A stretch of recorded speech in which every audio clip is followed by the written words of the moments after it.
welcome. This is NTA Tuesday Live, and I'm Cyril Stober. This week's program is an assessment of the just concluded 2023 general election and how the nation fared. That's in terms of INEC's performance and voter satisfaction. Two folds of separate elections from presidential and national assembly to governorship and state assembly, with upsets in some quarters. Now, the entire process was a mixed grill.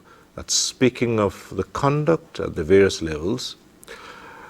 With the elections all but done, governance is set to commence and time, as they say, to mend fences. But before we proceed with tonight's conversation, let's get to see this report put together by political correspondent Salihu Abdullahi Guanara. The 2023 general elections came with a mixed bag of anxiety and expectation from the citizens and the political class. It showcased a series of contests in which 18 political parties actively participated. Many described the process as not only competitive, but a veritable testing ground for the nation's democratic maturity. Those who partake in the exercise at the governorship, state assembly election level, they had played to a very large extent by the rules of the game. There were less violence, there were less ballot snatching, except for a few incidents that you cannot rule out. In the past, we've seen a situation whereby the sitting government, the incumbents, always have the final say. But this time around, the electorates, their vote really counts. March 18 proved to be another remarkable day in the nation's political history. On this day, for the 7th time, Nigerian voters through the ballot took the decision to elect governors and members of the state houses of assembly for another 4 years, in line with the nation's maximum of 2 terms system. Some incumbents have been elected for a second term to complete 8 years in office, except in the 8 states where off-cycle elections will hold at a later date. The exercise took place in 28 states, even though winners are still being expected in Kebbi and Adamawa states, where the exercise has been declared inconclusive, and in Abia and Enugu states, where the process have been put on hold by the Independent National Electoral Commission. Only the governing All Progressives Congress, the main opposition People's Democratic Party, and the New Nigerian People's Party have so far gotten state government house occupancy in the 24 states where the exercise has been concluded. Let us do things right to justify our belief in the country. We owe a debt to this country. No other person that could put this country right other than us. I don't know why there should be a struggle. As some of them that are privileged to enter, they should be able to rule well, so that what they keep on ground should be able to speak for them. As at Tuesday, 21st March 2023, leading the winners table is the All Progressives Congress, having won in Cross River, Ebonyi, Gombe, Jigawa, Katsina, Kwara, Lagos, Nasarawa, Niger, Ogun, Sokoto, Yobe, Benue, Borno, and Kaduna State, while the People's Democratic Party won in Akwa Ibom, Bauchi, Oyo, Plateau, Delta, Rivers, Taraba, and Zamfara State. The New Nigerian People's Party won in Kano, the state with highest voter turnout in the 2023 general elections. The position of many Nigerians is that politicians as key actors have a role in managing post-election activities by being in the forefront of processes that will engender unity and healing by exhibiting the true spirit of sportsmanship in the interest of the nation's democracy. In Abuja, Saliu Guanara. All right, that report sets the tone for tonight's discussion. I'd like to introduce our guests. I'd like to welcome to this program Ezenwa Wagu, who is Chairman Partners for Electoral Reform and a board member of IAGA. Ezenwa, nice to see you. Thank you so much. All right. We're also joined tonight by Engineer Yaba Gisani. He's the Chairman of the Inter-Party Advisory Council, IPAC. And as you would also recall, he was a key participant in the just concluded elections, being the presidential candidate of the Action Democratic Party, ADP. Thanks for being with us today. Thank you, Siri. Thank you for having me. Right. Well, the 2023 general election, we've witnessed everything about it, and we can say it's all but over now, except for one or two places which will be taken care of. But generally, it's done. So how would you assess the entire process, as it were? Well, I think I like to borrow the words that I saw from the opener. That is a mixed grill. It's a mixed grill because you could compartmentalize your analysis in three ways. First is the pre-elections, then the E-Day, and the aftermath. So pre-election environment was clear that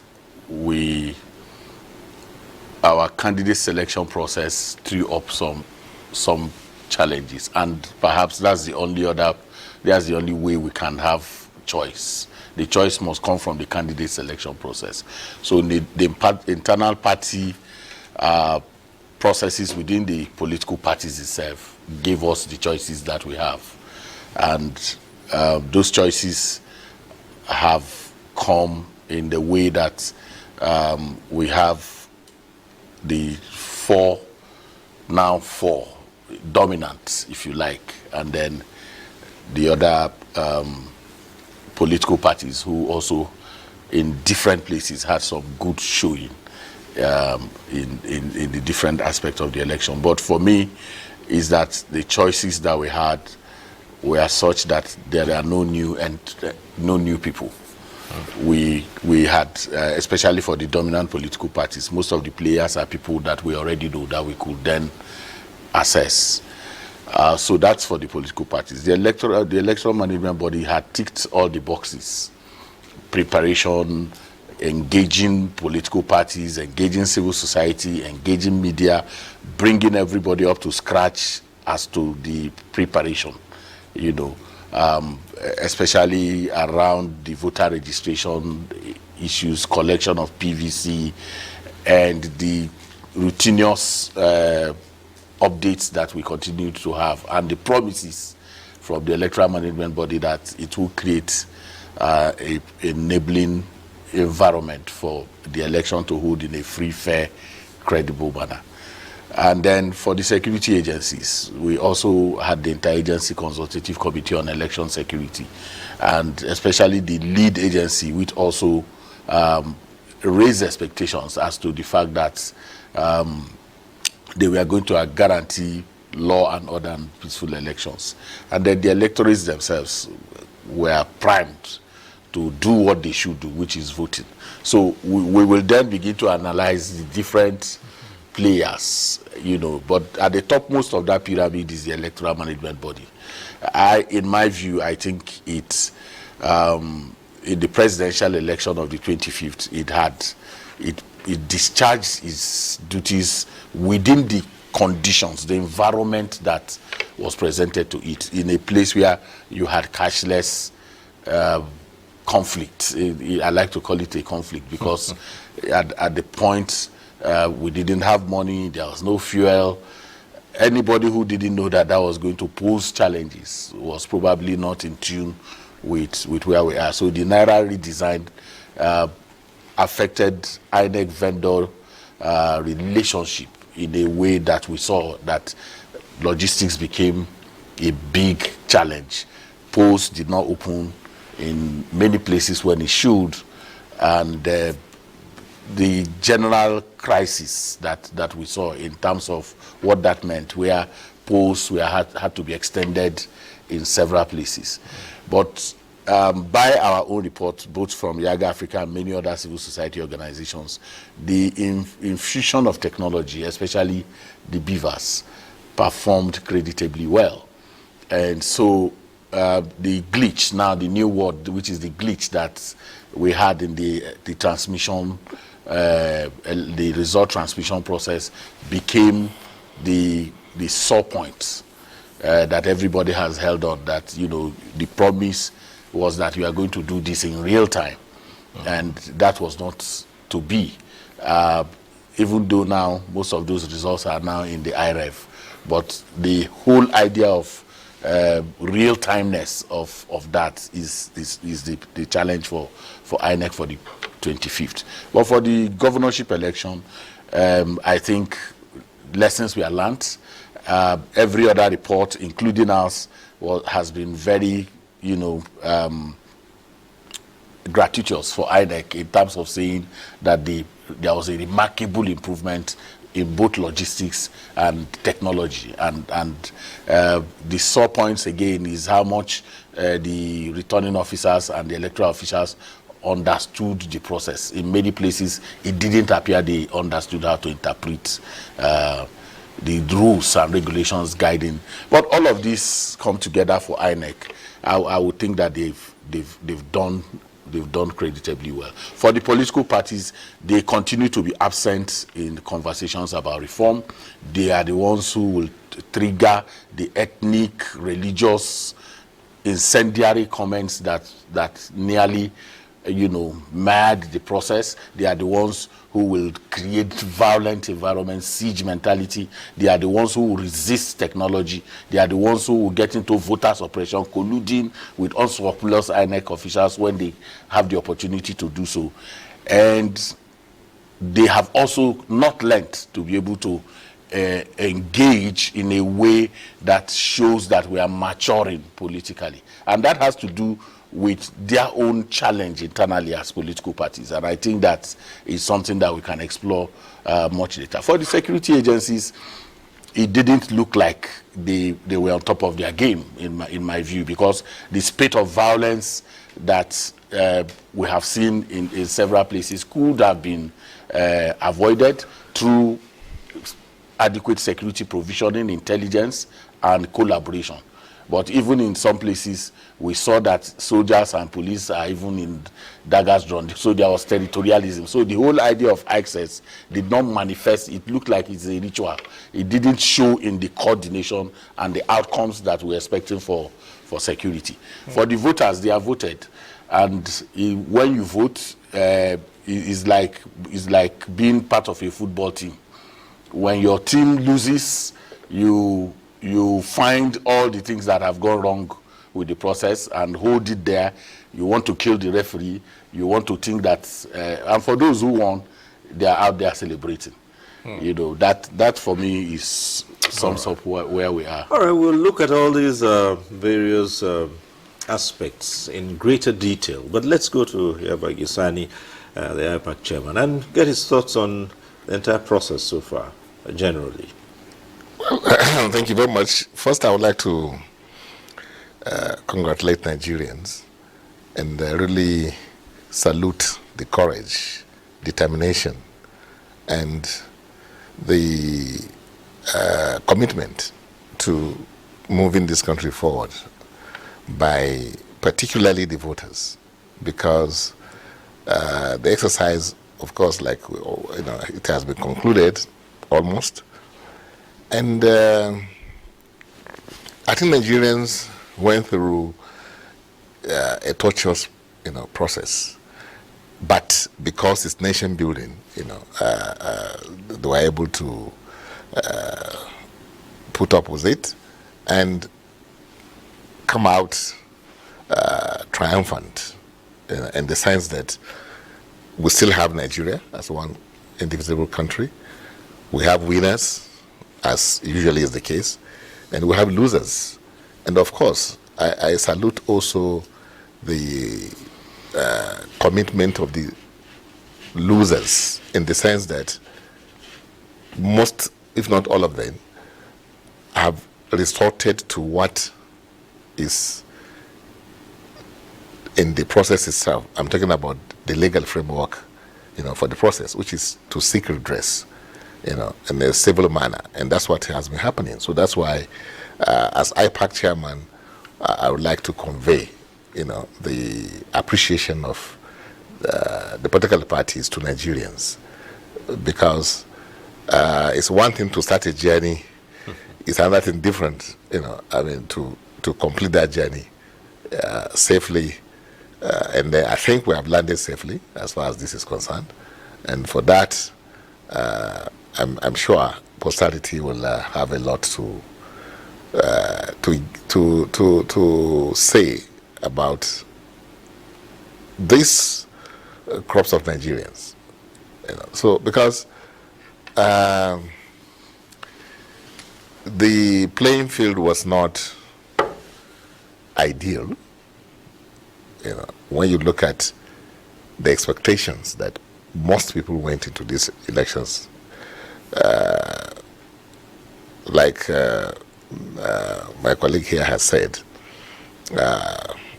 INEC was able to check all the boxes, and then not only Nigerians but also the international community had a lot of confidence in the process itself because of the umpire who has come out with that commitment, fierce commitment to delivering free, fair, credible, inclusive election.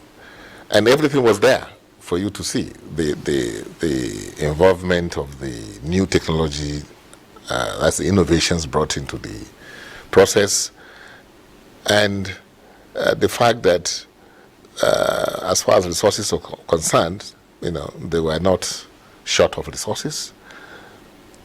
But again, the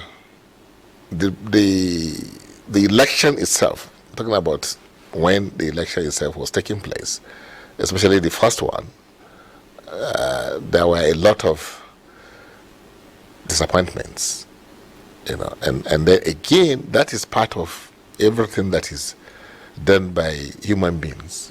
You always have to have some shortcomings, and when you look at it against the background of what the essence of that process is, you will be able to, like we have done, accept and then move on so that we can make amends where necessary.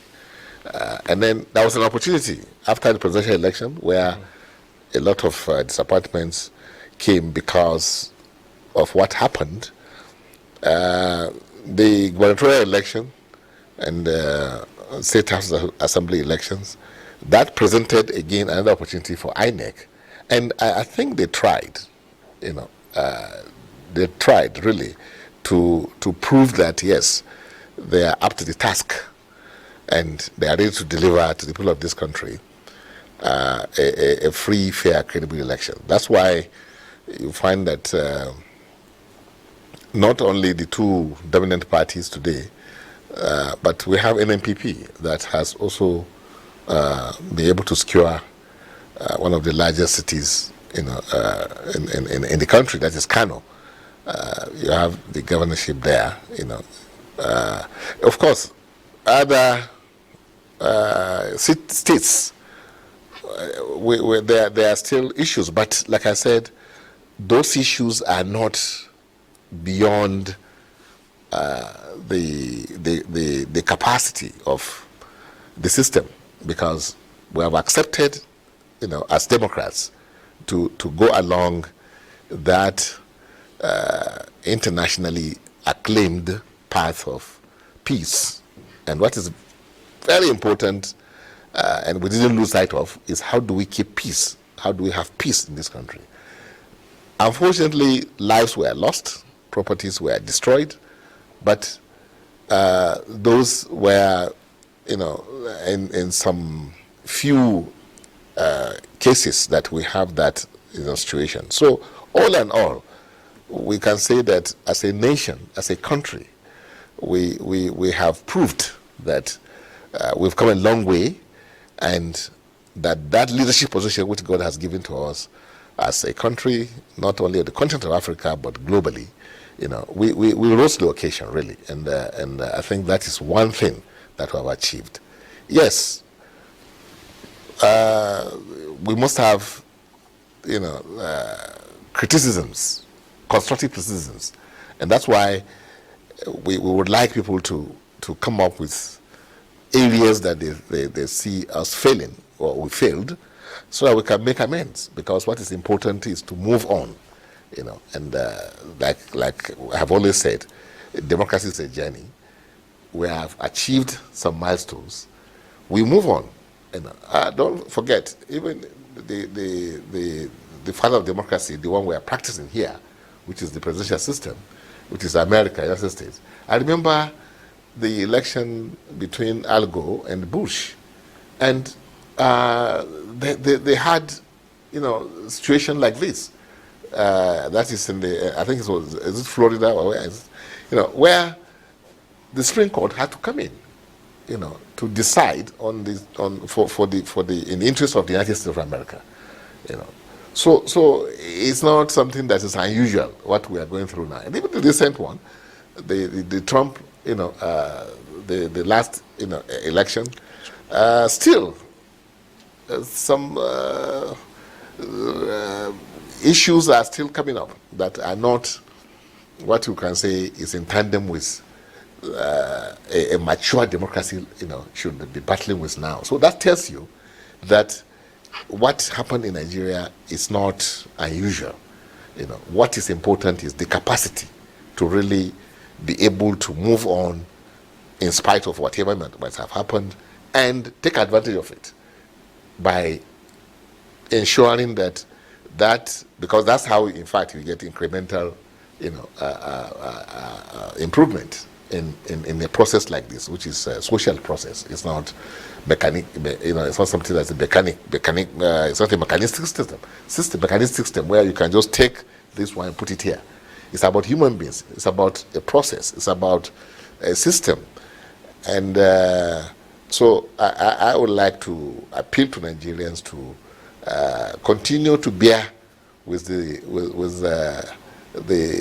pains of building a very strong nation, which this country is a promise of.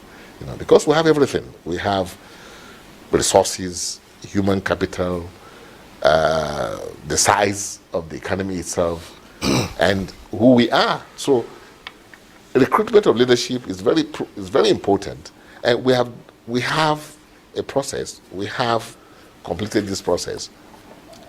We should be able to use what we have to get what we want, and what we want is how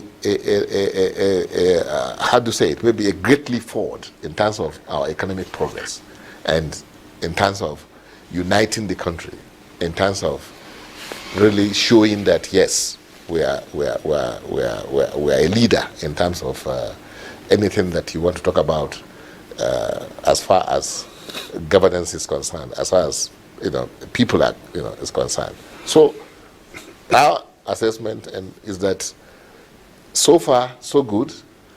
It's not the best, because there are so many things there that we must be able to address, and I'm sure the judiciary, which is the last version of common man, I expect them to really do the needful, and the needful is to bring about some discipline, because it's about discipline. It's about people knowing that you can't get away with, things that are not, or at variance with the law. That if you commit crime, you will pay for it. And because if there's no punishment, we would have lost all the things we have gained in this process so far. So now is the time of judiciary. Let that confidence be there. Let people believe that yes, it's not about only participating in elections. It's not about somebody declaring another person as the winner. It's about you having a recourse. That's having, the system accommodates, your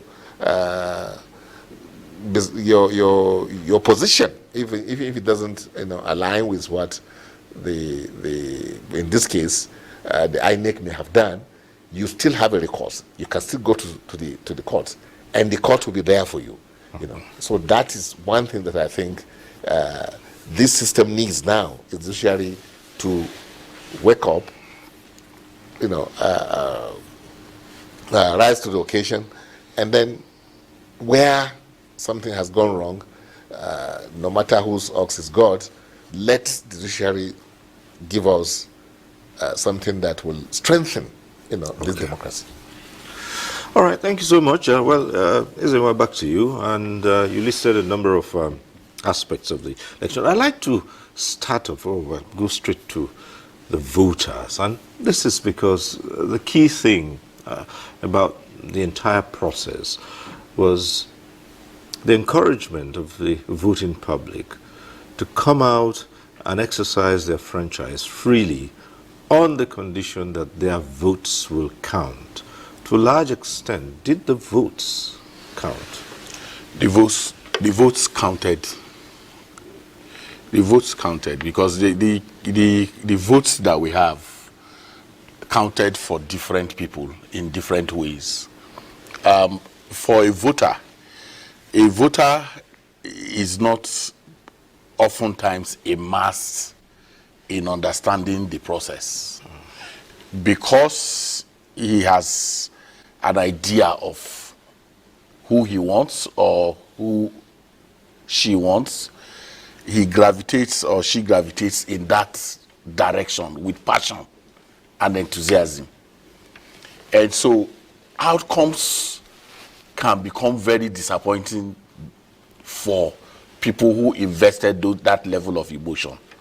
And so once it works in their favor, then for many the process has gone very well.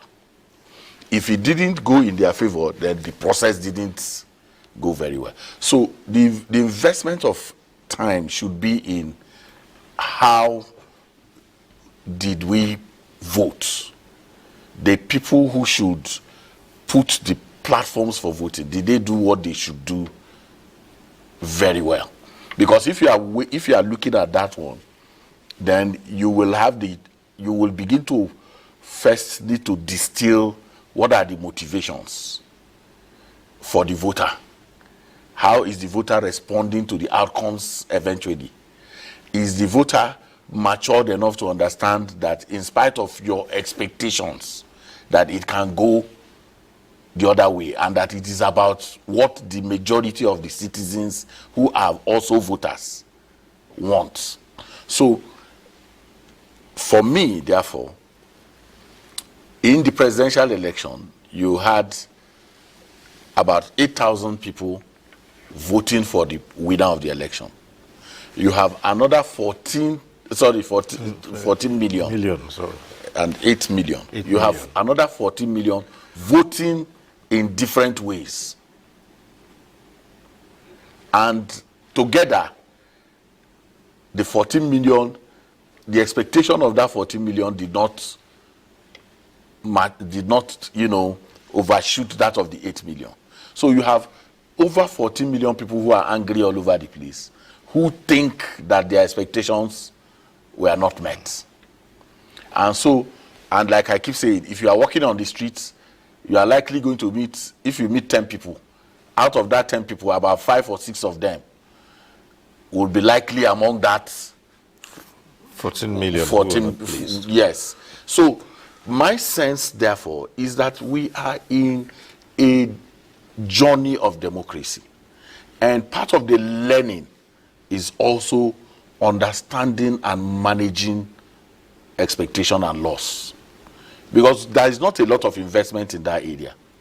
And that is why you have the kind of, challenge that you have. Not many times have we taken the pain to know that when we go into a process that we're going to lose. So, like I keep saying, if INEC, the Independent National Electoral Commission, puts a situation in which there is a level playing ground for votes to be cast, the outcome will not be too important for process watchers. Right.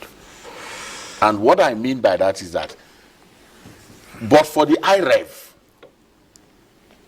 that is the result transmission process, which, as at now, there has not been an audit into what actually happened. We can conjecture, we can make guesses, but whether it is internal sabotage, subterfuge or unintentional glitch, we are not yet clear. But whatever it is, I would rather say that for voting and accreditation, all the reports that we have has said that it went well. And there is nobody contesting that. Where all of us are is that why was it not transmitted real time? Okay. That's as far as the presidential election is concerned. The governorship election has come, and even that presidential election threw up mixed bags in terms of how you interpret the process. If you check a place like Nasarawa, for instance, where the SDP had a good showing in the presidential and national assembly election, and the Labour Party also, you know, had a good showing, it will show you that the people of that state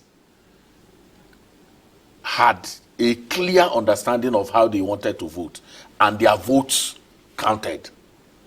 The reason I'll say their votes counted is that the dominant political party chairman comes from that state. The governor is also from the ruling party, and yet the people voted the way they voted, and their votes were not annulled. If you flip back to where we are coming from, because we are coming from somewhere, this journey didn't start in 2023. We are coming from a place where you didn't even conduct elections. Today we are conducting competitive elections. That is why there is this level of contestation. In that period, there is no contestation. The results are now, people write results, announce them, and then just simply tell you to go to court. But today now, you have opposition political parties winning elections in places that are very, you know, where you could have thought that that would not happen. In the governorship elections, we have seen results that outstand everybody. The deputy senate president is part of, in the ranking, they say he's number 4 in the country. He's losing to an opposition political party in the state when he's a member of a dominant political party. So these outcomes are things that we should celebrate, because it was imponderable just some few years ago that some of the outcomes that we are seeing now is possible. Those are gains.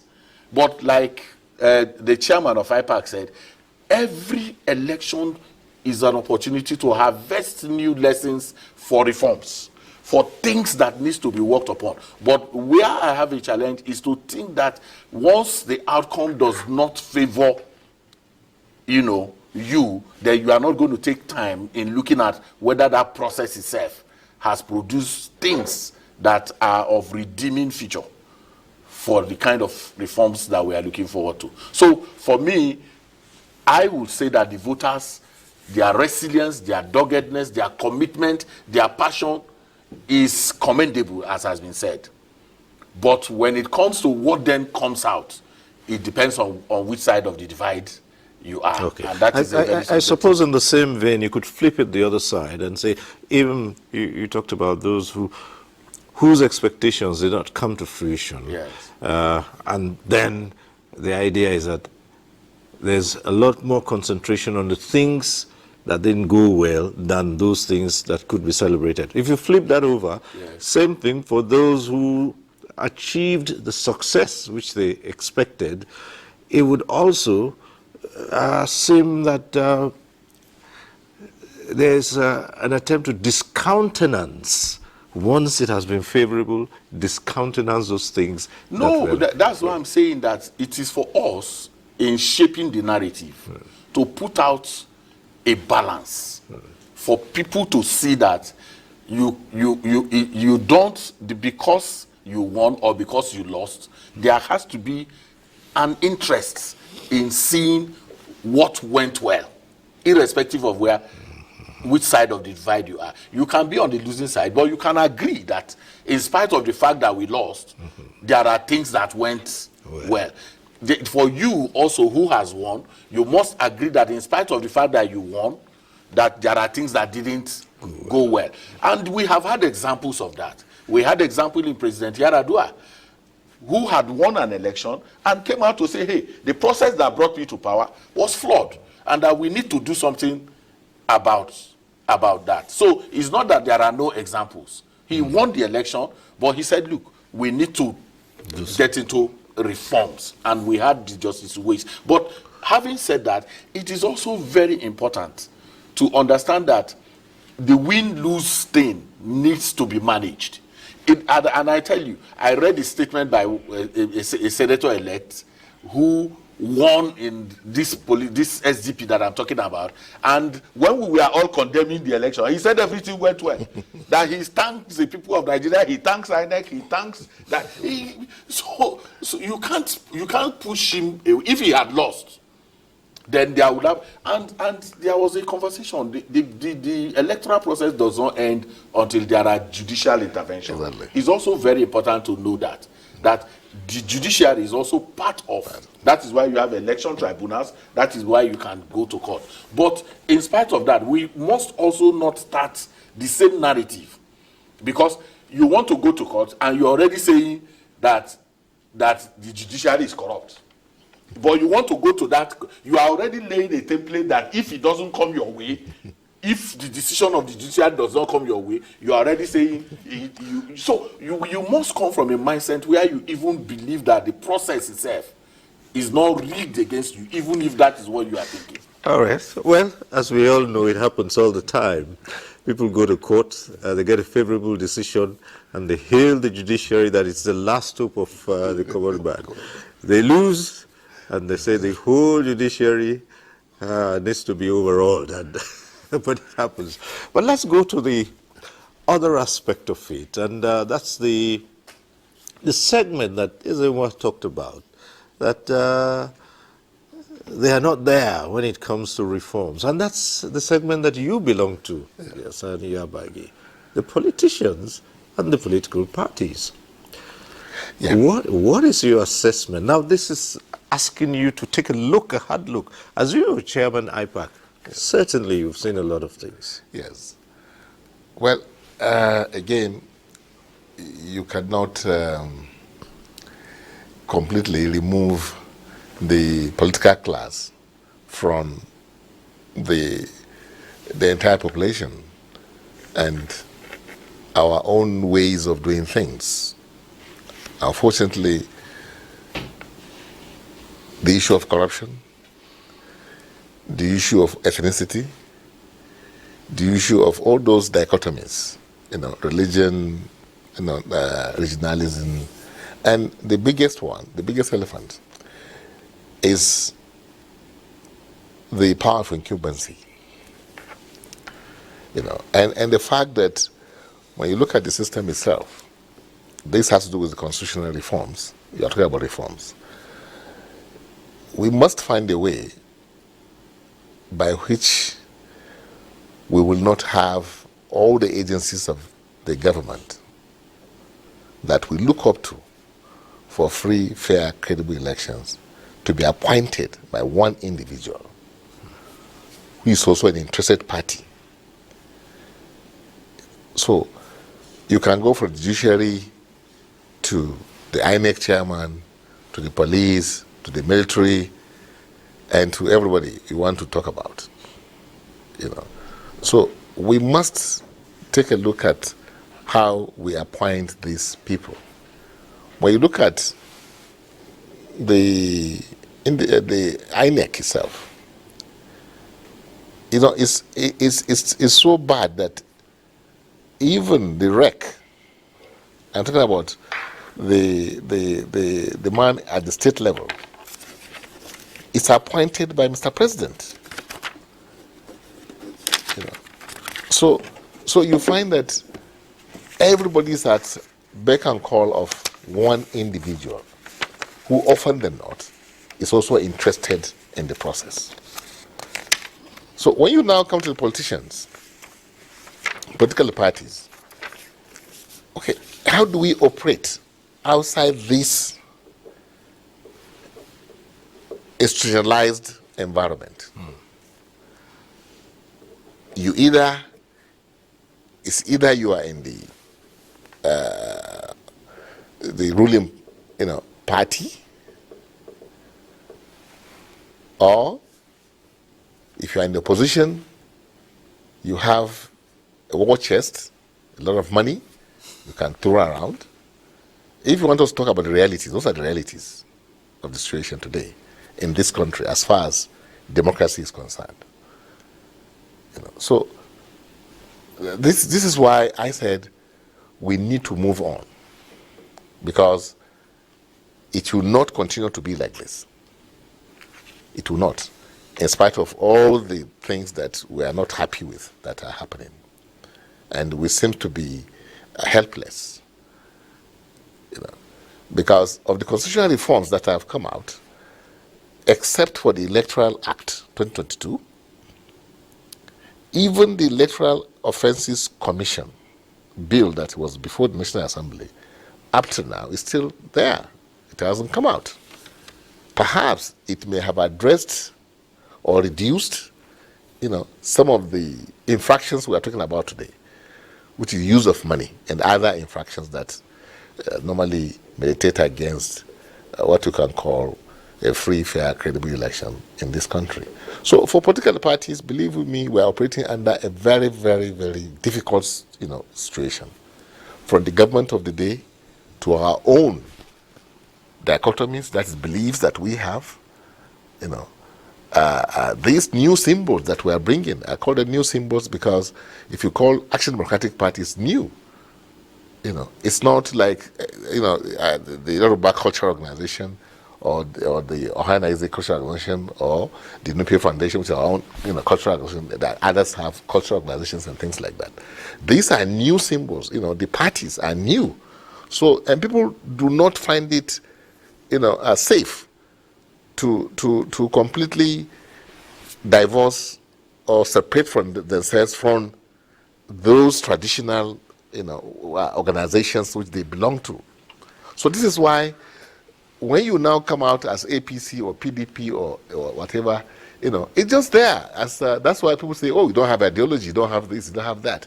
No, you have, but because you are competing against something that, unfortunately, is part and parcel of the individuals that you are trying to bring together under a new organization called political party. And when you go into elections, like from the primaries, if you look at it, all these things rear their heads. The ethnicity thing, the religious thing, the regionalism thing, and all these things, they determine, what political parties, did during the primaries. And it also came into the general election itself. So the political parties, believe me, were not finding it easy, but the fact of the matter is that we must go on, because we know that the only way is forward, not backward. And like the bicycle theory, we can't afford that. We can't stand still, otherwise we'll fall. So we must move, no matter how difficult it is, for the political parties. You talk about, parties, the funding of political parties is one thing. And the people say, no, you shouldn't fund political parties. Fine, you shouldn't fund political parties. I agree. But don't talk about money bags hijacking the process. Because unfortunately, democracy in some climes like this is like luxury. Luxury in the sense that this is somebody who perhaps did not have, breakfast, or maybe he slept with empty stomach yesterday, and he woke up, and then here you are. You want him to go now and decide for himself, and somebody is dangling maybe as little as 5,000 naira, And I'm talking about majority of Nigerians, not just a few. And democracy is about the people, isn't it? It's about the votes which we are talking about, which will be cast by these people that are battling with this abject poverty. And you want the man not to be able to, you say, oh, okay, decide, this is the man I want. Yes, there are some cases like my friend here has said, SDP was able to get about, how many? 2 senators or something like that. Yes, but That is not the general, situation that we are battling with. So what do? I will repeat it again. We must go on. That's the most important thing. Because as we go on, reforms, like you are saying, will come. Because we'll now have this incremental improvement in the process by the experience that we're having, and we'll begin to address those things that are militating against what we are aspiring to have. Like I said about the power of incumbency in this environment it's important. And like somebody was saying, well, power of incumbency depends on what you do with it. If you are in power, if you use it well, people will vote for you. But if you use it wrongly, you have another problem. But there's one problem. People always like to heap all the blames on political parties, and we are ready to accept. All right, we have a number of reports, and let's see this one. It's from Lagos. Governorship and state assemblies election in Nigeria is an opportunity for the electorates to choose those who will pilot the affairs of the state for a 4-year term. Against this background, the turnout for the just concluded elections was expected to be massive, but instead, the total number of votes cast in Lagos, for example, was just 1,173,631, as opposed to the more than 6 million PVC collected in the state. I don't know why people are not coming out, because the last one, we had a lot of people here by this time already. The electorate have commended the ease and swiftness with which the BVAS machine worked. The BVAS, perfect. The right thing to do, we're in the right direction. Analysts say it is a positive for the process, as the governorship and state assemblies election was an opportunity for the Independent National Electoral Commission, INEC, to correct some glitches experienced with the BVAS machine during the presidential election in most parts of Lagos. If the INEC, continue to work on this process, voting in Nigeria will become easy, and everybody will be interested to vote. I expect people who go into office to try to fulfill their promises, because if they don't, at the next election, they will become ordinary. The polls were not free from pockets of violence, as this was recorded in some areas, but quick intervention of security operatives in the state put the situation under control and stopped them from degenerating. Next election we're going to have is 2027, so what I would expect from our security agent is to also carry out an assessment of 2023 elections so that we'll be able to give us a beautiful 2027 election. So far so good. Lagos has been peaceful and still remain peaceful. At the end of every contest, a winner must emerge, and for Lagos State, Governor Babajide Sanwo-Olu has been declared the winner of the polls. It's time for all of us to roll up our sleeves once again and push on to the development agenda of Lagos. And for the dissatisfied parties, they have hinted that they would likely be heading to the courts. In Lagos, Kende Adebisi. Right, that report from Lagos by Kende Adebisi. Our next report is from Kano. Governorship election in Kano witnessed a keen contest as the two major political parties in the state ran neck in neck.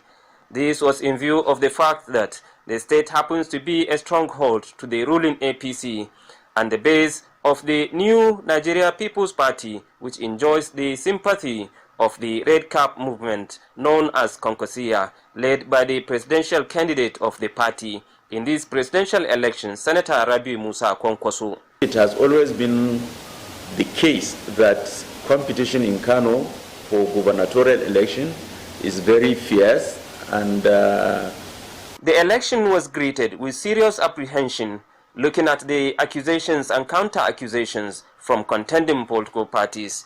However, Independent National Electoral Commission and security agencies, among other key stakeholders, took strategic steps towards building the confidence of all parties involved. On the election, from distribution of election materials to the opening of polling units and the proper security management, all have contributed to the successful conduct of the governorship election in Kano, as noted by electorates and other key stakeholders. So far, no complaint. We have worked here together with the INEC staff. The exercise is orderly and is satisfactory. As far as we are concerned, we have no complaint. I can see there's it's a peaceful election as I can see, and the way I'm seeing the process is good because there's a due process. Wherever you come, there's nothing like harassment or fear in your mind. So it is a peace. Even the atmosphere, it is okay. The election is now over. Winners are celebrating their victory at the polls with the high expectations. It is the prayer of many that the elected officials will reflect on that and work for the common good of all. Amin Umar. All right, that report from Kano. And back in the studio here is well, it's a lot happened. Even in the build-up to the elections, where certain challenges, you mentioned some of them, beginning from the primaries, the process that led to the eventual candidates as we saw. Now the elections are over, and it's time to look at, as you say, what could have been done better, celebrate what was properly done, with an eye on the future. But again, the process isn't complete, and we might well see another round of contests and contestations from the law courts. In all of this, what should the people be looking out for? Well, the courts will not stop the process because those who have won the election will be sworn in, and while the court processes continue.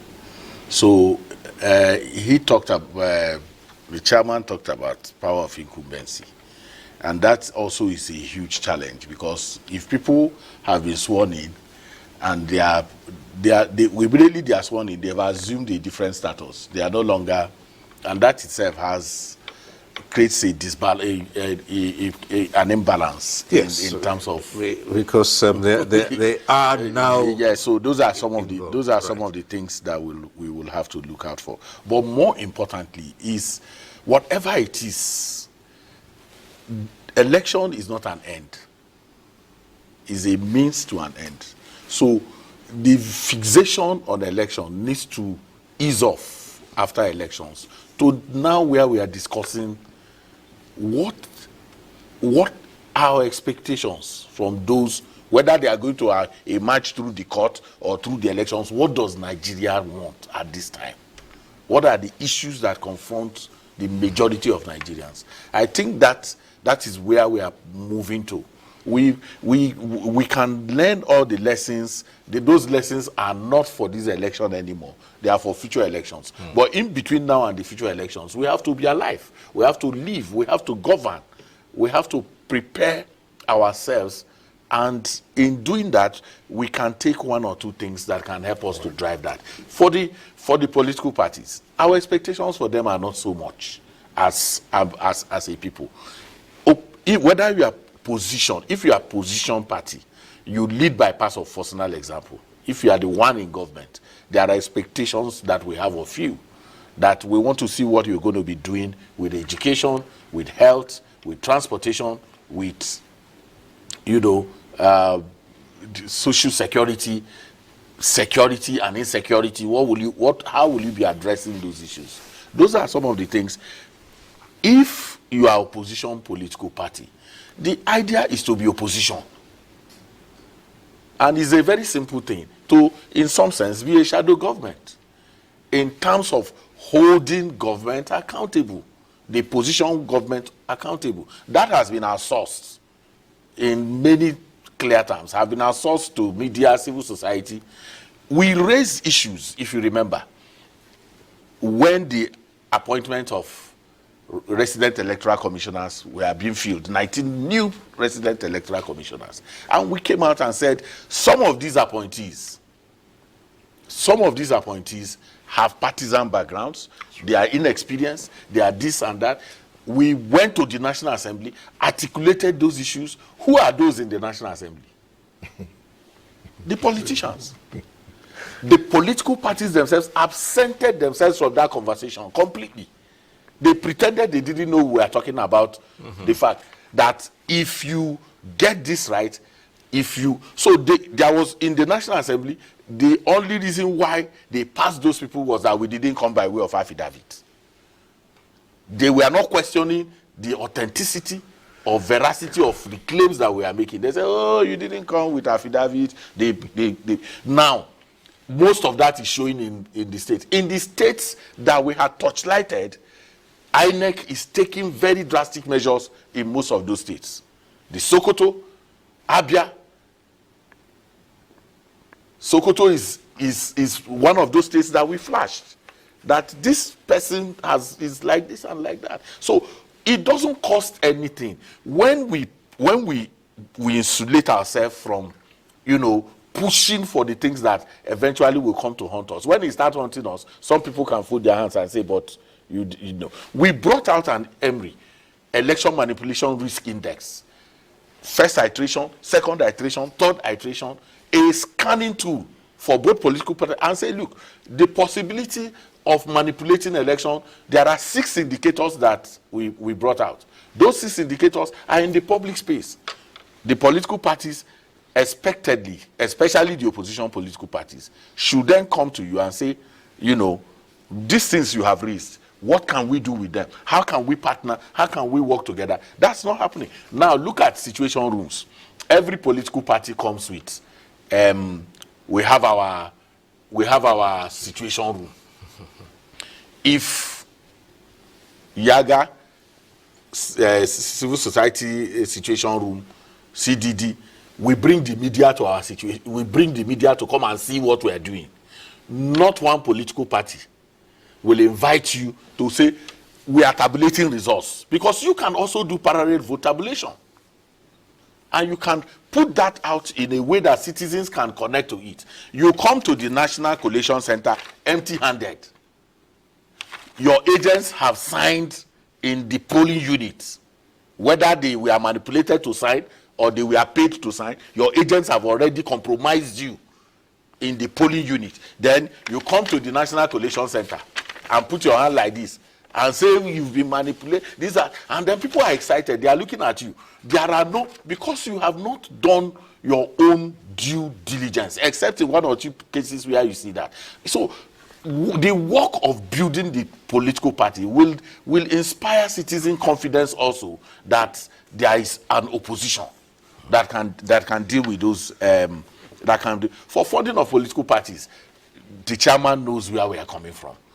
He knows what happened, for which we agitated that should happen. It happened, but it was, as many other things in our country, abused. We are people who, you now had Eze and Family Political Party, the same amount of money that you are going to, and even those monies really have no bearing on building, administration and structure for political parties. The history of political parties also did not just start with the new symbols that my chairman talked about. Those new symbols are important, but this APC, PDP, they are 20 years old, and there are history of what they were doing before that they abandoned. I keep talking about the fact that the PDP had a PDI, a People's Democratic Institute, that was having workshops, conferences, building the capacity of its own party bureaucrats. But as soon as, the military, the people who had this military background invaded that party, they elbowed everybody away and those things. So the point for me is that we must reinvent the political parties in a way that they become a veritable tool for holding government accountable. And then you support comes from civil actors. They should be in the vanguard of it. I expected that when the appointment was made, they should be leading it and we will be following them. But as we speak today, some of us are in court. We have been taken to court by some of those people that we defamed them. and all of that, but nobody is interested. So the point for me is that active citizenship with active opposition political parties will put the government in power in a place where they can know that they cannot do anything and get away with it. Well, at this point, we'll take a short break. When we return, we'll expand this conversation and we'll look at post-election period. What should happen? A lot of tensions in the air. The fault lines, which people always talk about, it would seem that those fault lines have been widened and the cracks are deeper. And a lot of citizens are hurting. What happens now that the elections are done? We'll talk about that when we return. The counsel of our fathers. I will urge and advise our younger generation to use talent and brain to sort out problems, not arms. Nigerian youths, let's build our nation. My advice to these young people is please do not take us back to those harrowing days. You probably do not know what it is. I believe we have fought one civil war too many in this country. So those who experience it will run away from it. Nigerian youths, let's build our nation together.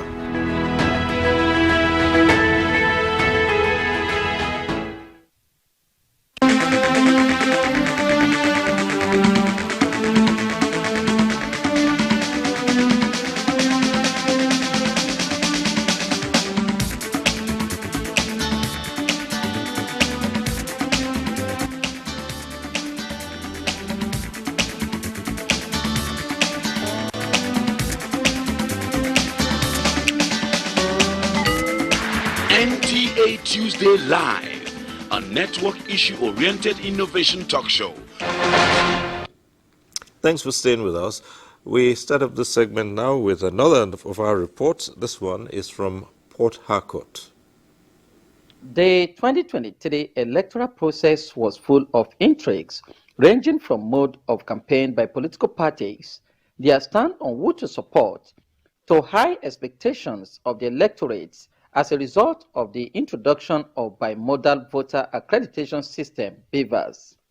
Analysts are of the view that though tribal religious sentiments could not be ruled out from the voting pattern, the electorates, for the first time since 1999, channeled their interest largely to competence of candidates and their manifestos, which motivated increased voter participation during the presidential and National Assembly elections. In INEC official, they actually did their job very well. I think they did the best job so far. The inability of the Independent National Electoral Commission to upload presidential election results from the polling units obviously caused voter apathy during the governorship and state houses of assembly elections in Rivers State. This is in addition to records of violence and snatching of electoral materials at some polling units. In the past, it has always been that your vote will not count. But the ones you were told that the beavers will make your vote count, you see the turnout. The governorship was fair. But do not also forget that there was so much apathy. Future elections, both INEC and the politicians, they need to do better. But the key is to do the right thing at any time. Although the winners of the governorship and state houses of assembly elections have been announced, the role of campaigns and efforts put in by political parties to convince voters cannot be taken away from the outcome of the 2023 general elections. In Port Harcourt, Robinson Derateide. Right.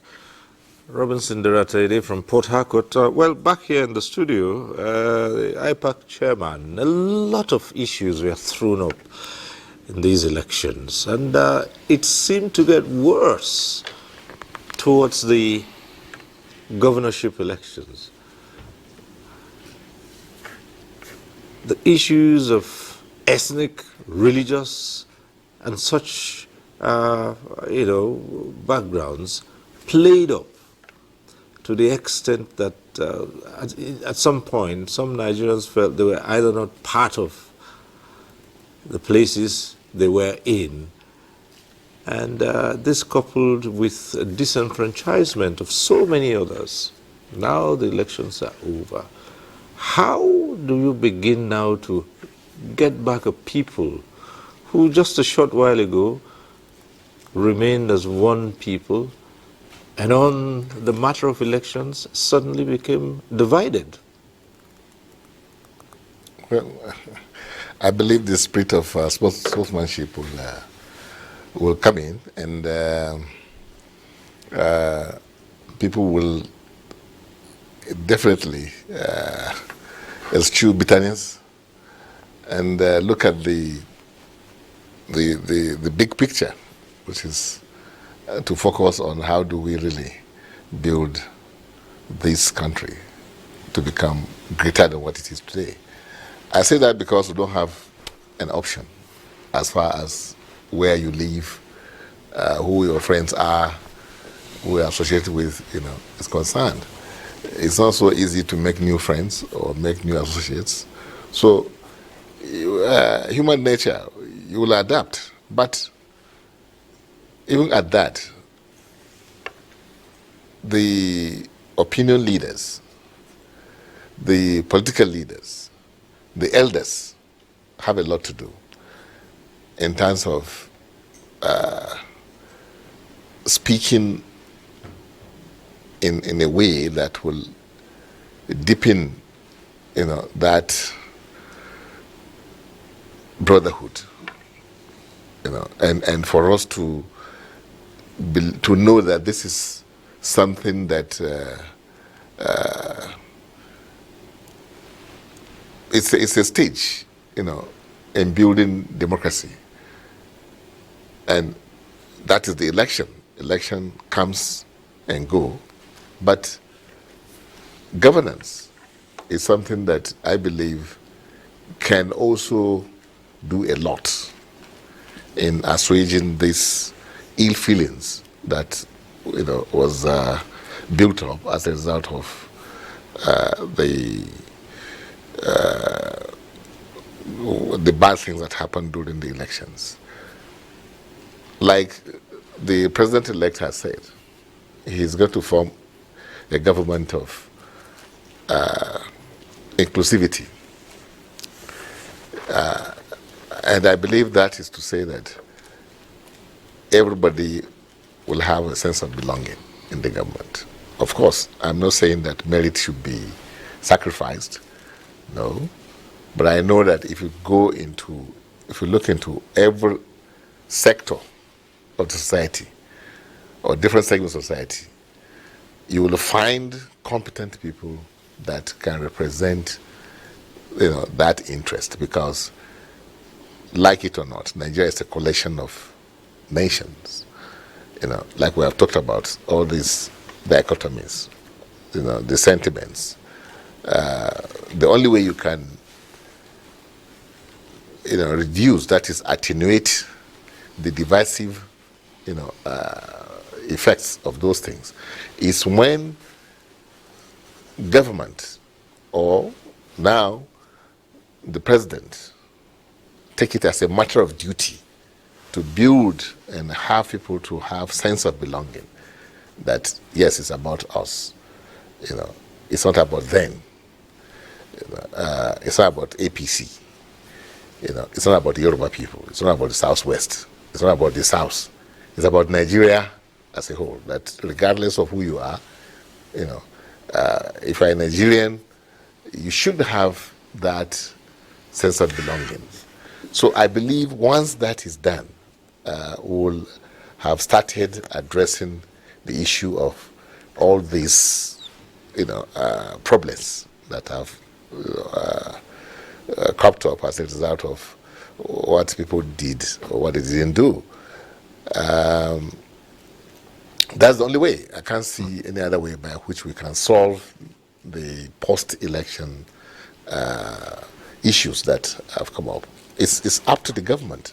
At the state level, you find the governors, and you can see the kind of cutthroat competition, the desperation, is because governors are like emperors, in their states.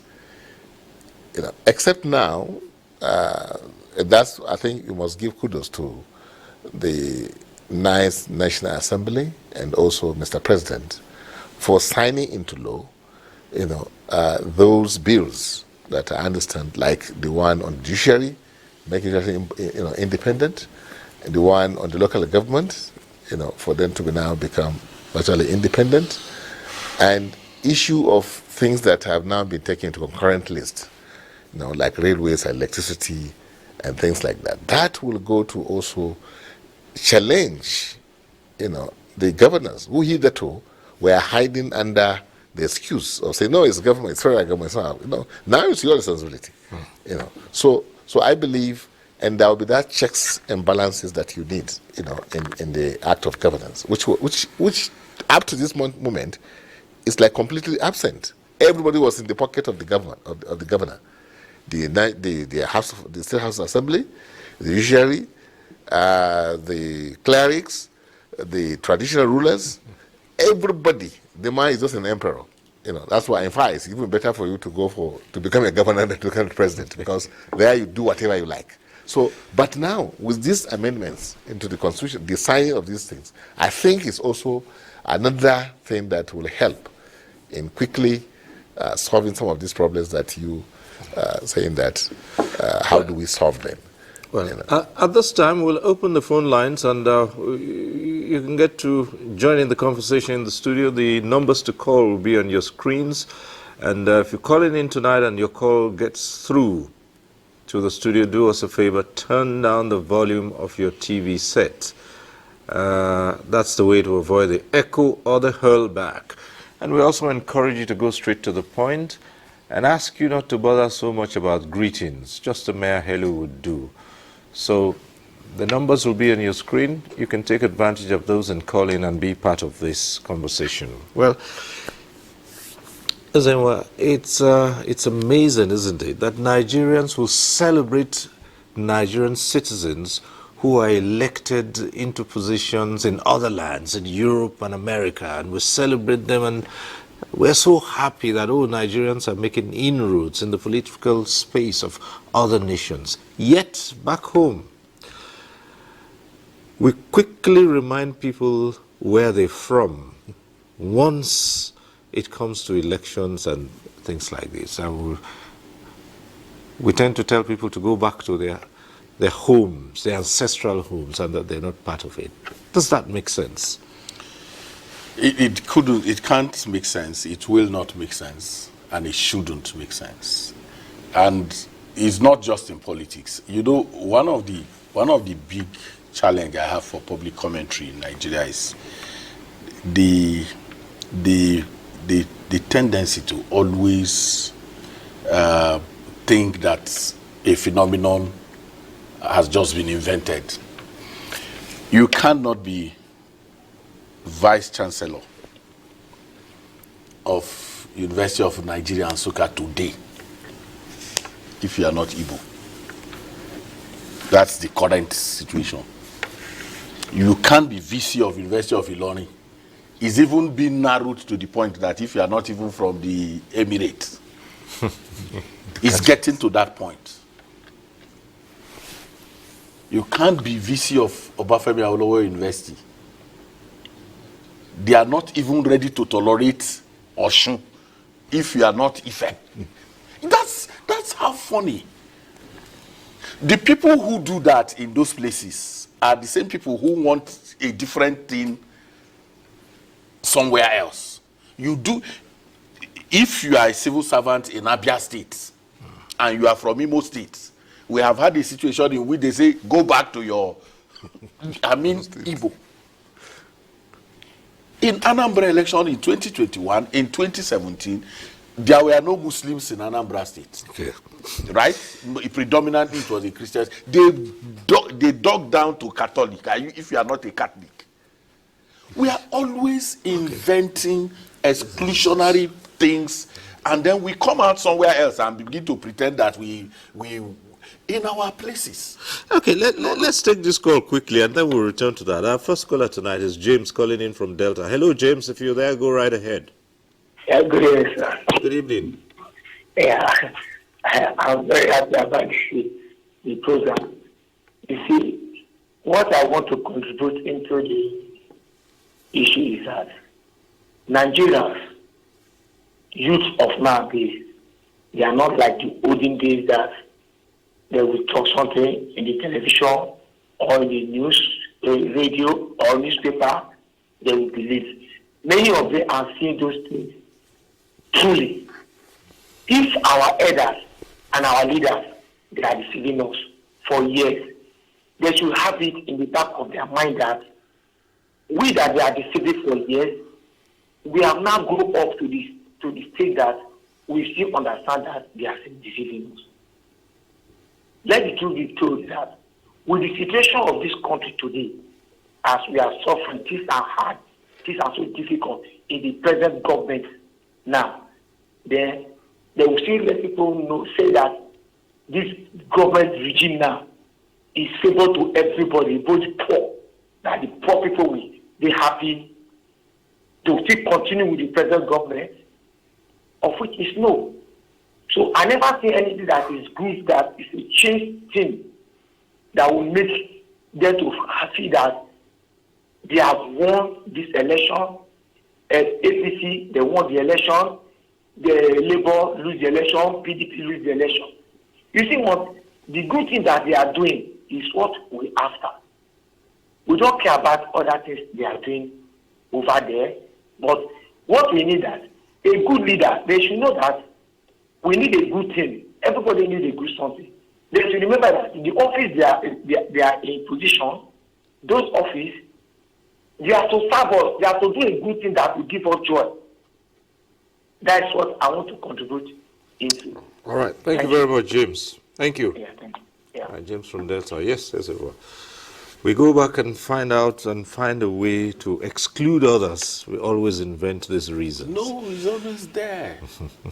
in the student unions, student union, in the University of Jos, if you want to be, you have to be Birom, or you have to. It's that deep, and nobody is having a conversation around that. So we must come to a point where we free ourselves. You know, once you want advantage, you create things that disadvantages other people. If that same thing works against you, we were here when people mounted pulpits. They stood on pulpits and castigated, called people's names. Nobody called them to the other. Prophecies, people will sit down and say they have prophesied that Isaiah Bajida will be president of Nigeria. And if he's not president of Nigeria, that there will not be any Nigeria. Nobody. No, we saw those things. The security agencies did not monitor those things. They did not care. Then Oro came out in Lagos. You now want to die. In what way is it different from you who was prophesying and telling your people this is the direction that they must vote? And even when elections have been concluded, you mount your pulpit and say the outcome of that election, that God has not ordained it, and so it will not stand. You become God. So we are just dramatists as a people. The point that I'm making is that if we want to remove those things, we have to have deeper conversations on our ethics, on our values, on the processes through which people ascend power. Okay. Yakubu from Gombe is on the line. Hello, Yakubu. Go ahead. Good evening, sir. Good evening. I'm Yakubu Auta from Gombe. I want to make some observation and comments on Mr. Ezenwa and the chairman IPAC. In fact, the whole thing they are discussing there is precisely a true picture of what a Nigerian citizen is all about. We always create problems where there's no problem. Mr. Ezenwa made some analysis which, to be frank and to be sincere, that is exactly what an average Nigerian is up to. So the truth of the issue is we have to tell ourselves the truth and do the right thing at the right time. So these are the simple and little contribution I want to make. And I want to congratulate the two of them there. I've been on this program right away from the beginning to this moment. In fact, all they are saying are just true picture of what a Nigerian citizen is all about. Thank you very much, sir.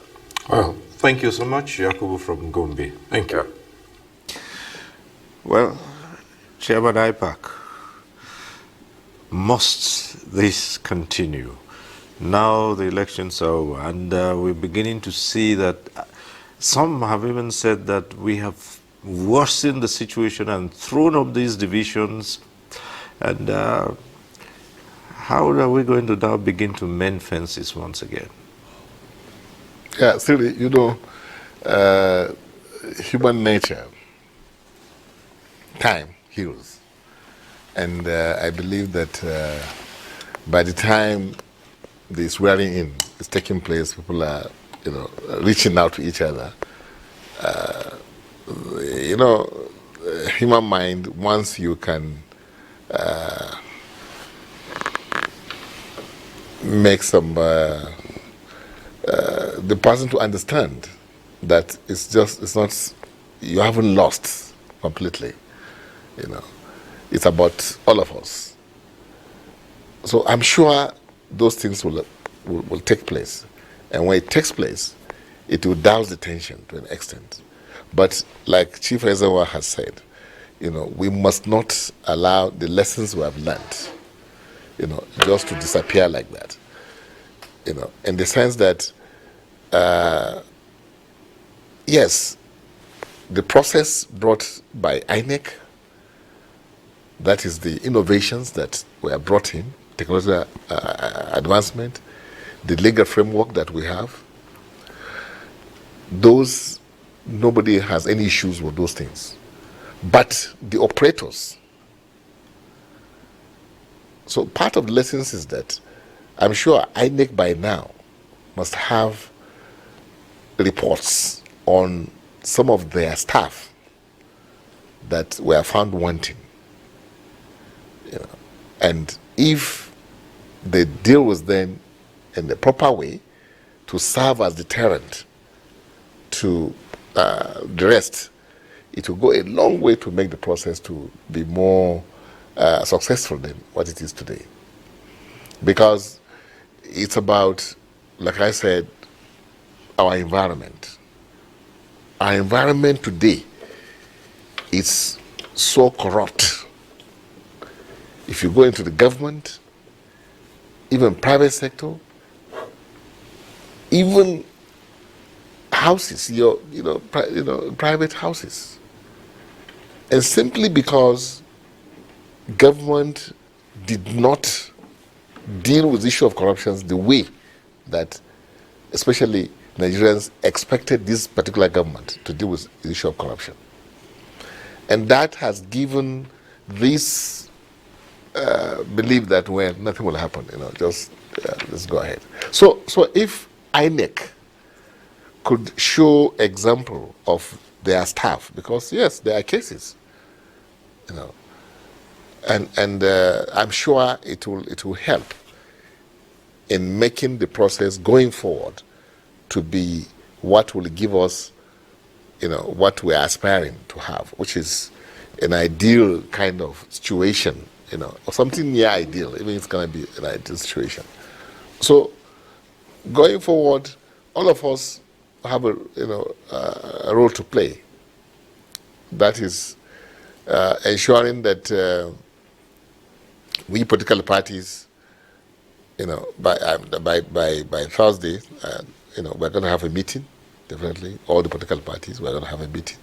We're going to discuss some of these things, you know, and then of course see where, you know, we have also gone wrong, what we didn't do right, and then what INEC did which is not right. What, you know, so I'm sure with that stock taking and some kind of postmortem analysis of what has happened, lessons will not be lost. Will be used. We'll use it to move on. That's why I said we must go on. All right. That's the most important thing. Back to the phone lines. Jeremy, I believe, is calling in from Benue. Hello. Hello. Good evening. Go ahead. Good evening.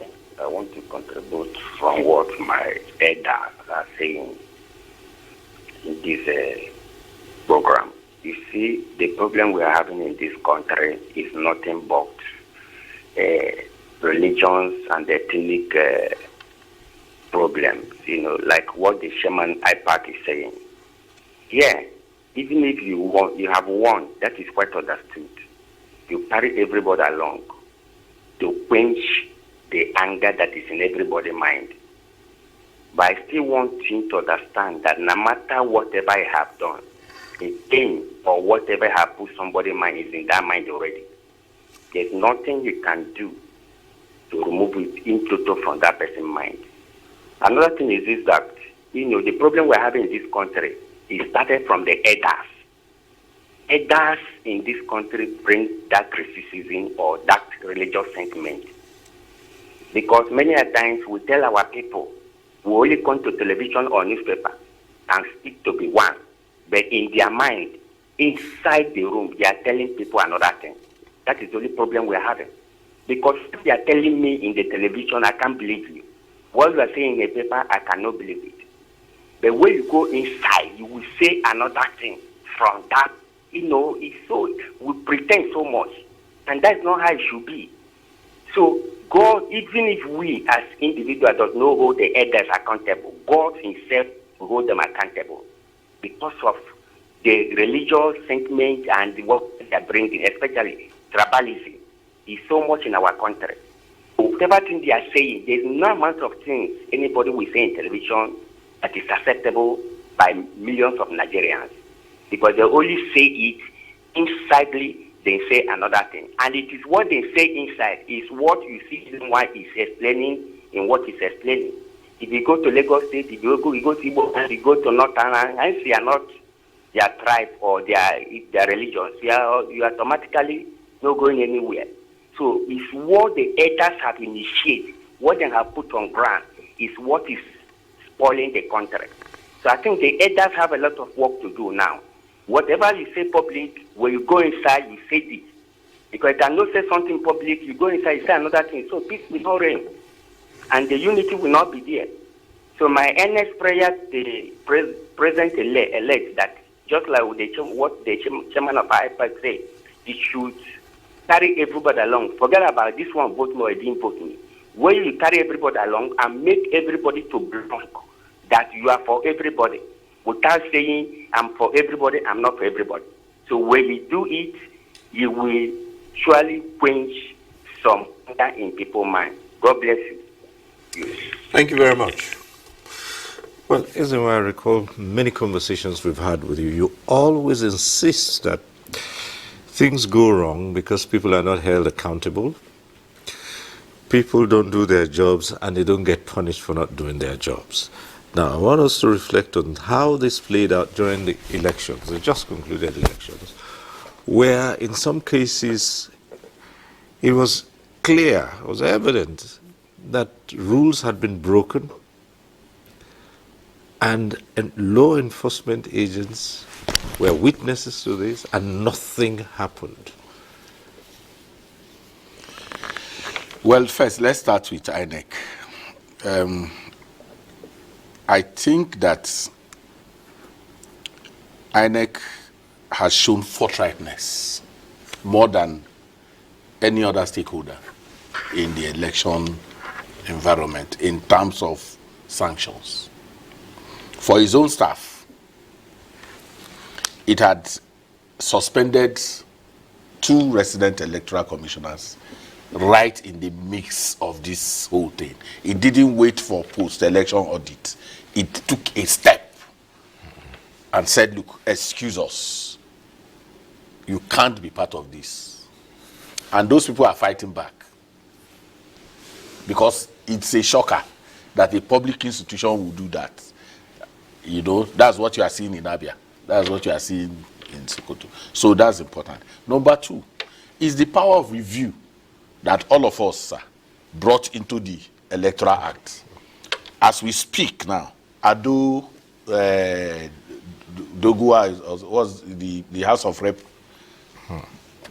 person in Kano, who has been confirmed, obtained that result by intimidation. INEC immediately, it didn't wait. Okay. So this needs to come out. It did not wait. It took a position immediately and said, look, having forced our returning officers to give you this result, you cannot proceed. All right. Let me ask you to hang on a moment. We'll return to that. Yakubu from Katsina is calling in. Hello, Yakubu. Go ahead. Hello, good evening, Siri. Yes. Yeah, it's a pleasure being with you this evening to share my view on the post-mortem of what is happening or what has happened in the recently concluded election. My opinion is that Nigerians are now matured in terms of the processes of selecting who to lead them. One thing that we must not forget is that we have seen where if you are talking of sectionalism in politics, it doesn't work anymore. If you are talking of religious kind of a politics, that doesn't work anymore. Because if you look at what has happened between the three major parties, or four if I may say, the APC, where Bola Ahmed Tinubu emerged from the south, and when you look at the majority of the voters, he succeeded in cutting across the whole nation. That tells you it's not about regional. And when you are talking of religious, when you look at the Labour Party as well have succeeded in getting some significant amount of votes, even in the core north, where Muslims are predominantly more. And in this election that has just finished recently, you will also see a situation whereby in some states, this will serve as a lesson to us. When you look at a state where a sitting governor of a PDP loses against his opponent's party, that tells you that the voters are now wise enough. They are being choosy of who they think is competent to lead them. When we take an example of a state like Taraba, where the three parties struggled to gain leadership of the government, the APC, the PDP, has Christians as their governorship candidate. When you look at the population of Taraba State and you say you want to superimpose it as a ratio of Muslim to Christians, one may think Muslims decided now to have another candidate in NNPP for them to weigh their value, to see whether a religious politics will work. I think our voters are getting wiser by this. And some of the mechanisms set by INEC are very good mechanisms, especially in terms of mitigating against some foul play in politics, in voting processes. I think this is a very good process, and we are growing by this. And the violence in most of the states are not too obvious that one will be, complaining about. I think voters are getting more educated by day, and the processes are getting good. This is just my contribution, and I wish Almighty God will make those that succeeded in the leadership to be sincere, to be up to the standards where they will be able to serve their people better. And God bless Nigeria. May God continue to make us together so that we continue to be as one. Thank you. Thank you very much. Thank you. Yeah. Right. Well, Ezewa, back to you. Yes, and appropriating sanctions. Yeah, so I was talking about INEC and what they have done in the midst of not waiting till afterwards. Yes. That is inspiring, and that needs to come out as a public institution. And I think that it also, for a public institution, is also very quick in responding to, criticism. The flags that it took during the presidential, it came out in the governorship to work very hard in spite of the internal challenges, because you can't take it away. We've said it on this program. There are INEC officials who were going about shopping solutions to different politicians as to how they can assist them. And we called them out and said, look, INEC, you have to take appropriate steps. During the PVC collection period, they reared their head, and the rest of them. On NTA here, we were showing how people were set up, touts to help, process PVC collection. And on TV, it was shown, and we were calling out, and the investigation was conducted. I don't know what. So that's for INEC. But the security agencies, we have continued to make this point, and I won't stop, because once you have defensive public relation, anytime an issue is thrown at you, you have excuses as to why it has to be the other person and not you. Oh, the people, you were here with the DIG operations. He said, no, we can't be talking, it's the people. If the people conduct themselves well. And I said, people are not ordinarily meant to conduct themselves well. That was why there is law. Law is set up because there is an understanding that people will misbehave, whether here or in any other part of the world. It's your law and order regime that reins in people. Even in places where we celebrate, people still break traffic lights in the UK, in America, but they are charged immediately. There is no begging anybody. There is no.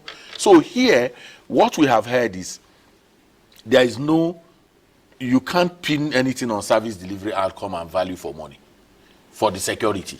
So people will go into a polling unit, beat up people, dehumanize them, carry ballot papers, scatter them, and walk away freely. There is a DPO who is in charge of that area. There is deployment within that area. In the outer layer, those who are armed, and then within the polling unit, those who are not armed. There is no coordination between all these people. Nobody, not one person. If you say in our Go Palace that people came out and beat up voters, you saw it on television. As we speak today, nothing has happened. In Bauchi, a serving commissioner was on a polling line sharing money with policemen surrounding him. Every TV station in Nigeria has shown that photograph. That commissioner is not anywhere being taken question. The policemen that helped him, nobody has it. All of these things show impunity. You would, if you say, they say, oh, we don't no evidence. The evidence has not been, we are investigating. If you ask again, they say, okay, we will, it is INEC. The INEC will have to invite us. If INEC does not invite us, we cannot do anything. And you and I know that, yes, the Electoral Act empowers presiding officers to be in charge of their polling units. But you have overriding power given to you by the Constitution to enforce all laws. including the ones that are done during election. And you abdicate those responsibilities, and then we move on until security provision is tied to value for money. What do I mean? All of those people who worked in these elections were paid allowances. What was the allowance paid for? The allowance was paid for you to do something. I was not paid allowance to provide security for Nigerians. You have been paid an allowance to do so.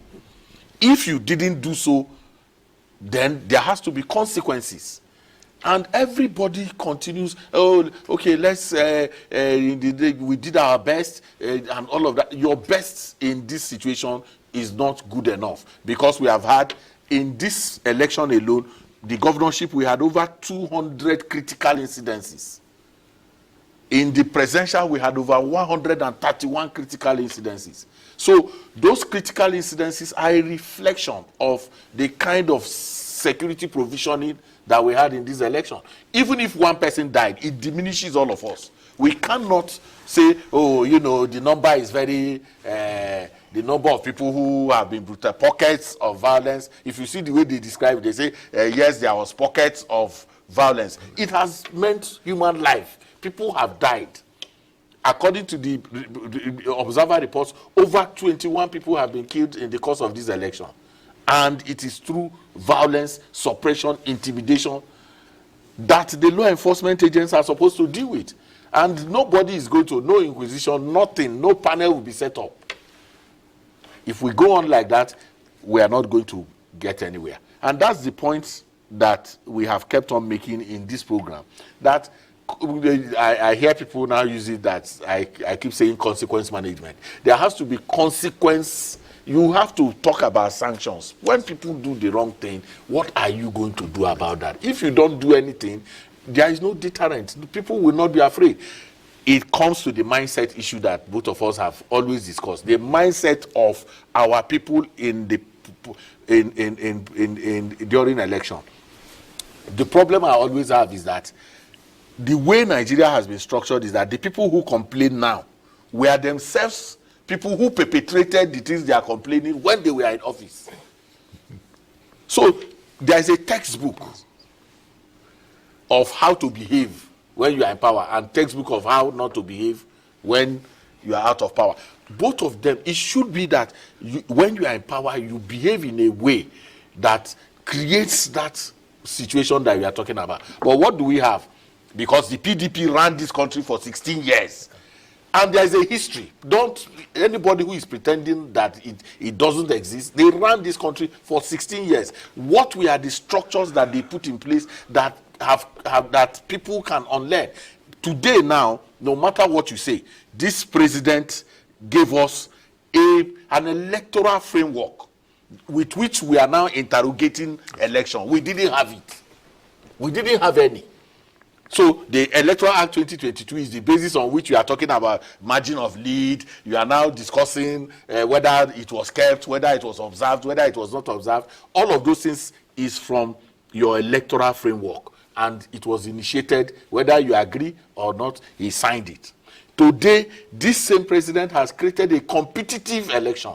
This is the first president that opposition will win election. He will be the first to take his phone and call that person and congratulate the person, irrespective of what his party feels. These are things that we should put in the front burner and let people know that there is also examples coming from somewhere. If the governors and the rest of the people follow this, look at, for instance, in some states, the State House of Assembly, you are taking 27 local governments. You win 27 local governments because you have kept the money, you use violence, you use money, oppress the people, and those who have responsibility to call you to order are the enforcers. They are the enforcers of those things. And if you say so, they say, oh, you are not, you don't understand. And sometimes you ask, what is it I don't understand? What's really that I saw a commissioner sharing money and you know that is, if he did it 300 meters away from the polling unit, you will say he was doing charity. But this one was on the polling line, and the Electoral Act is very clear on that. There were security people, armed security people, protecting him to perpetrate that diabolical act on the line. So until the IG, until the DIG operation do what is necessary, let us know that that man has been questioned and other people who have been arrested. Oh, many people have been arrested. Many people have been arrested. We are processing it. We are investigating it. After this time around. Well, as we begin to wind down on this, the elections have come and gone, and they say, well, elections are just one small bit of it, no matter what comes at the end of it all. There are serious issues, and those who have had the opportunity of being entrusted with leadership now have to roll up their sleeves and get their hands dirty, which is the real issue immediately after the elections. What are your thoughts? The economy. The economy. How do we grow revenue so that we can quickly maybe forget about this debt, piling up? And how do we ensure that inflation is also contained? How do we ensure that employment, it's the order of the day? Because we have a ticking time bomb in the youth that have finished school, waiting to be engaged, and there's no job for them to do. So I think the coming president must hit the ground running, must engage those that can think out of the box, because this economy is one of the easiest one that you can really, manage. I say so because what you require in terms of resources, human capital. We have young, dynamic, human capital, population. We have in abundance, fabulously. You talk about oil and gas, you talk about solid minerals, you talk about agricultural potential, you talk about the people themselves. That's the capital, the human capital, infrastructure development. So all these things, and Nigeria is so blessed. Believe you me, we don't suffer these, natural disasters like other climes, and so this is what I think, from the president to the governors, this is what they must do. How do we grow this economy? How do we increase revenue? How do we plug those financial leakages, especially in the oil and gas sector? Because we must tackle those things before we can really begin to say that you have a government. And the Constitution says that you must provide welfare of the people. You must provide security. We are battling with insecurity today at the level that it shouldn't be. Because if you have grown the economy, if people are responsible and accountable, like Chief Ezewa has been saying, power must be held to account. If you hold power to account, definitely something will happen, and good things will happen for the people of this country. So elections, recruitment of leadership is one thing. Governance is what it is, and that's what will bring peace. That's what will reduce restiveness. These people saying we want to get out of Nigeria is because leadership was not performing in the way that everybody expected Nigeria to perform. So this president has his job, work cut out for him, which is to grow the revenue of this economy. And it's very easy to do because we're making so much money from the oil and gas, from other areas of our economy, that all that you need to do is to block those leakages. There are financial leakages too much in our economy because corruption has not been tackled in the manner it should be tackled.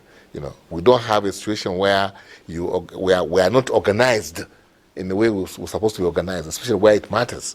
So, and this can be done. Nigerians are the ones doing it for others. Like we were saying, you mentioned that when Nigerians get into position of responsibility in other climes, we clap for them, we praise them. It's because Nigerians have what it takes, in terms of go-getter, spirit and things like that. So we must engage Nigerians. This government must hit the ground running, growing the economy. That is the most important thing that we must do. That's how we will even get those who have lost the election that perhaps will have some comfort, and they will be part of and parcel of what we are talking about. We have too many people that are poor, and that's what is growing the insecurity. So revenue must be, economy must be, our GDP should not be growing at the rate we are growing. We have the capacity to grow at a faster rate than 2% or 2% that you're talking about. So these are things that can be done, and these are things that we must do. All right. Is there one of your closing comments? So, this is an agenda-setting thing, perhaps, that you are getting into. I think Chairman Yabaji made the point about the economy. But as I was listening to him, I'm just wondering whether I've not heard what you just said before. I've heard, in the same way you said it, I seem to have heard it like in the last 30 years, in terms of, somebody has been elected, they should hit the ground running, the economy, the unemployment. So we are running cliches. The real practical thing is that we need to get out of the IMF World Bank, prescription of how to run our country. This is about one of the countries where you can virtually scratch natural resources. Go to Nasarawa. Columbite is mined by Asians and locals in Nasarawa State. But that is not reflecting in Zamfara. Their gold has not created the golden Zamfara. In the Sokoto, down from that Zamfara-Sokoto axis, the phosphate deposits in that whole place, nobody is nearing that side. In my own area of the southeast, insecurity has become a ploy for not doing anything. Every money that comes to the southeast, except perhaps Ebonyi, has become insecurity, it has become security vote. So what needs to happen quickly is to harness the resources that we have for the benefit of our people. Examples have been shown before. The likes of Mbakwe, when they were there was Avutu Poultry in Imo State. There was the palm oil. There was Concord Hotel. These people left things that the citizens can use to. Today, nobody is nothing. The governors are absentee governors. They live in Abuja. They visit their states. They are visitors to their states. They come in and get out. They are not in the states.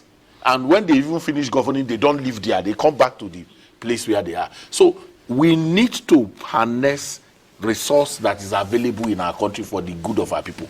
Benue, a Reverend Father has been elected, and there's excitement in Benue. But how will it amount to cottage industries that can harness all those fruits that you drive from Lafia down to Makodi, down as you are going to Obudu? You see fruits everywhere rotting away. How can we create industries that can produce fruit juice and we will not have to be importing? In the plateau, how can we use the resource of plateau? The carrots are everywhere, the flowers are everywhere. Kenya runs its economy virtually on flowers that is exported. Who is dealing with that? What then happens is that every month, Commissioner for Finance and Accountant General from the state and the governor, they are here. They take money back and then do what they like. There are no civil society, no civic engagement that can hold them accountable with those things. If we are serious, that's what I'm saying. We have done a lot of platitudes. We will take the next 1 year telling people that we didn't know that the rot was this deep. We didn't know. They will organize workshop training for everybody, and then 1 year will go. Nothing will happen. In the second year, they start thinking, plotting how to come back, and we are where we are. We will still set this agenda. Let us talk about public education. Public education. What do we want to do with our educational system that will remove it from strikes, perpetual strikes? What are we going to do with health? What are the National Association of Nigerian Medical Association? What will National Association of Registered Doctors? What is their document of engaging the government on the issue of health? What is NUT going to be doing with the new governors? Are we just going to be seeking appointments? Because that's where we are now. The next level now is to seek who will be appointed into what, and then we do Thanksgiving, all the Thanksgiving that is going on everywhere. When people's heads have been broken, you broke people's head, you are doing Thanksgiving, no shame. So if we have to proceed in the next 4 years, we have to have civic platforms that can hold people that have been elected accountable and get them to do the work they are supposed to do for our people. All right. Thank you so much. At this point, we must thank our guests and you too for being part of it all. Ezenwa Nwagu, Chairman, Partners for Electoral Reform and Board Member, Yaga Africa. Thank you for being part of this. It's always a delight to hold these conversations with you. Thank you so much once again. I appreciate you. And our thanks also to the IPAC Chairman, Engineer Yaba Gisani, who played an active role. And by the way, there's so many people who would ask, well, you were a participant there, you ran for president, and so you were perhaps in that unique position to say, yes, because so far we have not had the ADP fighting out anything. Well, like you rightly said, I occupy a position where I cannot but advance the cause of democracy. All right. And I believe that, like Chief Ezewa has said, the process has made enough, room for us to ensure that we build a solid democracy for this very, very beautiful country. That's why we always come out when it is about building democracy, strengthening, deepening democracy. As IPAC chairman, that's what I must do. Thank you very much for coming on. Yeah, thank you. And that's our program. Thank you too for being part of it. Next week, we'll be back with NTA Tuesday Live. I'm Cyril Stover. Continue to stay safe.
This week on Executive Discuss.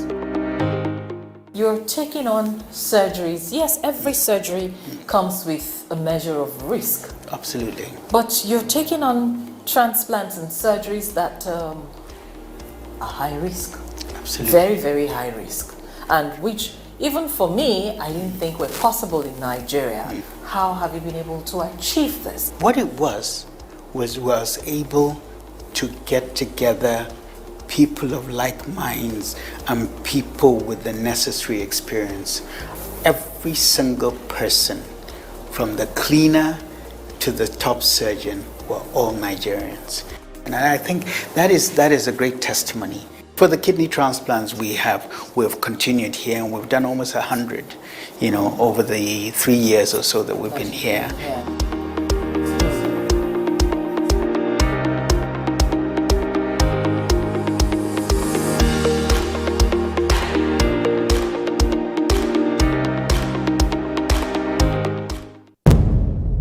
Information is power.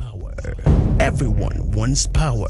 So feel powerful with the NTA News mobile app, the one-stop information center. Real news at your fingertip. Be the first to report by uploading first-hand information on the U Report link, and be the first to know by simply clicking on any of the links on the